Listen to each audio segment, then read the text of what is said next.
ক্লান্ত, ভীষণ ক্লান্ত, শরীরে এক ফোঁটাও এনার্জি নেই। গত রাতে ঘুম হয়নি, সারা রাত আমরা গল্প করেছিলাম, ঘুমে চোখ ভার হয়ে আসছিল। তবে হুট করে কেন যেন অনেক বেশি মন খারাপ হয়ে গেল। এবার কোনো কারণ নেই, তবে অস্থির অস্থির লাগছে।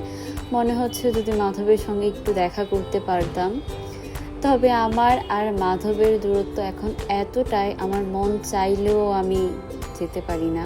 আর এখন তো এক অদ্ভুত ভয় কাজ করে।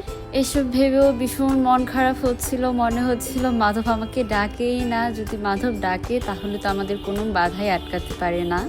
এই ভাবতে ভাবতে কিভাবে যেন আমার ভিতর থেকে সব কিছু চলে গেল। আমি রেডি হয়ে এই অবেলাতে বের হয়ে পড়লাম মাধবের সঙ্গে দেখা করার জন্য।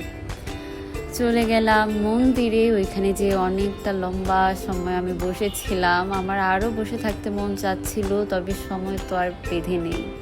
বের হয়ে পড়তে হলো। আর বের হতেই দেখো কার সঙ্গে দেখা। তারপর একটু আদর করে পাশে একটু লোকনাথ মন্দিরেও গেলাম। ওইখানে কিছুটা সময় এদিক সেদিক করলাম। বসার সময় হয়নি, সন্ধে নেমে যাচ্ছিল। তারপর আর কি, এই তো তাড়াহুড়ো করে আবার বাসায় ফিরছি। অনেকটা পথ যেতে হবে, তবে আমার মন এবার একটু শান্ত। তবুও আমার মাঝে মাঝে ভীষণ দুঃখ হয় যে মাধব আমাকে এতটা দূরে সরিয়ে রেখেছে। আমার মন চাইলেও আমি আসতে পারি না নির্দ্বিধায়। ভিতরে ভীষণ ভীতি কাজ করে একা একা কোথাও যেতে। এত ভয় ভীতি আমার ভালো লাগে না। যাই হোক, bye for now, see you in the next video.